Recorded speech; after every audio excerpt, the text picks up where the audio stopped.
l'association Clémence Isor, plus particulièrement c'est le CARUD Intermed. Donc là on est au titre du CARUD Intermed.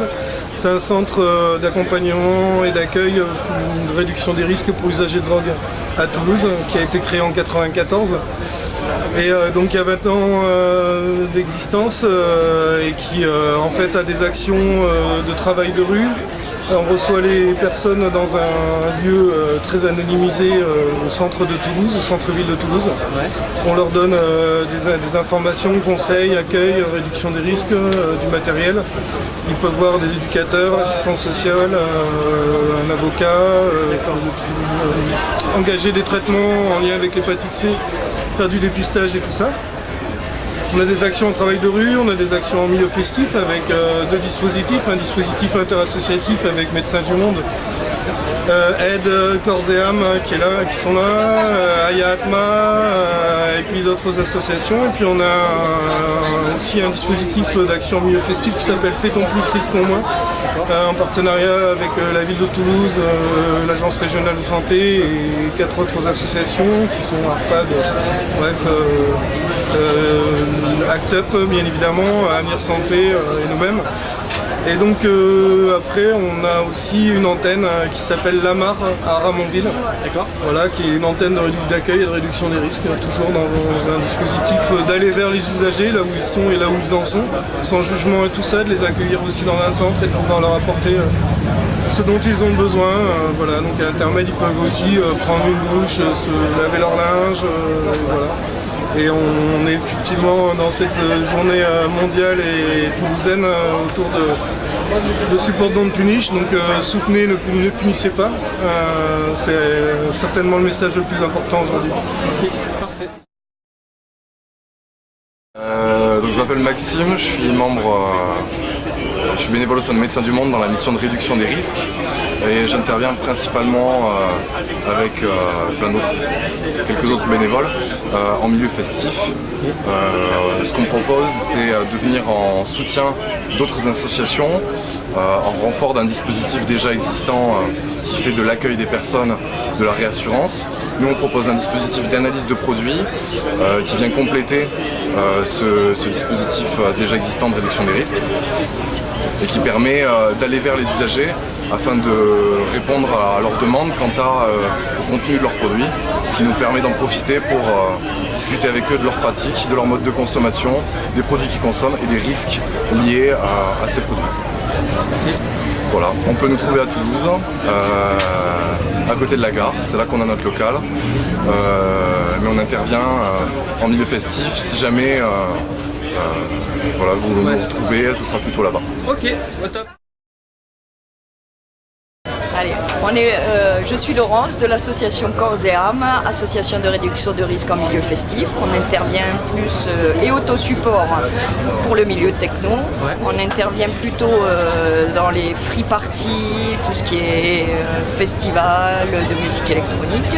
On est là pour faire de la réduction de risques. Donc on distribue autant de l'information sur les drogues, sur le son, sur le feu aussi, sur les IST, donc sur les maladies sexuellement transmissibles.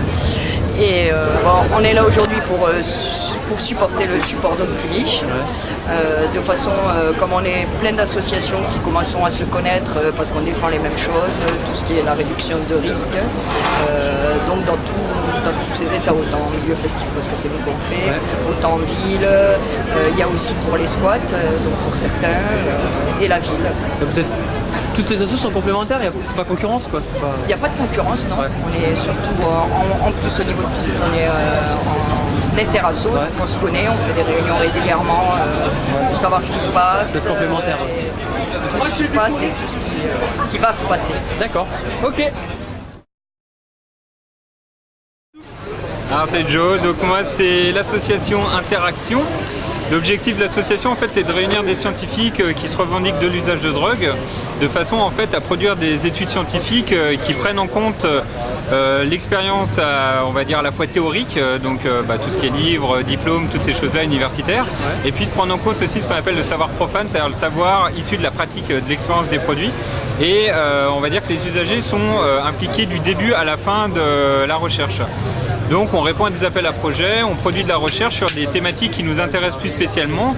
Donc on s'éloigne un petit peu de, on va dire, de l'intérêt institutionnel qui va dicter en fait voilà, des bonnes conduites, on va dire, mais qui ne va pas forcément s'intéresser à des sujets qui nous touchent plus particulièrement. Par exemple, dernièrement, on a fait une étude sur les bad trips, donc ça nous permet de, voilà, d'avoir des données un peu plus sensibles là-dessus. D'accord. Ça, l'État n'est pas intéressé là-dessus. Voilà, et donc tous ces scientifiques qui sont aussi militants forcément et donc usagers ont développé aussi à côté des approches de formation et des approches d'évaluation pour des structures médico-sociales pour mieux prendre en compte la question des usagers au travail. D'accord. Voilà. Et si on veut vous trouver en vrai, il y a des... Alors sur internet, on est sur Orléans, mais le réseau est national. Donc l'objectif c'est de vraiment créer ce laboratoire à l'échelle nationale et de regrouper un maximum de professionnels, de sociologues voilà, autour de cette question-là. Ok. Voilà. C'est concis, c'est au top. Ça roule.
Alors bonjour, je tenais à présenter l'association Chanvre et Liberté.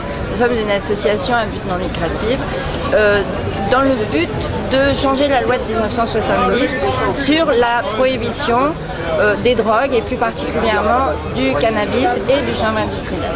Donc on est une jeune association qui date d'à peu près 2 ou 3 ans. On essaye d'avoir une couverture à peu près nationale. Moi personnellement je viens de la région d'Anjou. On est ici à Toulouse. Il y a des gens de Strasbourg qui sont venus, des représentants de Chanvre et Liberté. Et notre but commun, c'est la révision de la loi de 1970 sur la prohibition des drogues. Chanvre et Liberté est une association qui cherche à fédérer la société civile sur l'idée que la prohibition des drogues, c'est un système qui est inefficace, contre-productif et qui ne peut plus durer. Donc nous, à Chanvre et Liberté, on s'est inscrit dans le mouvement Don't Punish, Support Don't Punish, avec tout un tas d'associations qui œuvrent dans la réduction des dommages liés à l'usage de drogue pour faire avancer cette question de la régulation en France.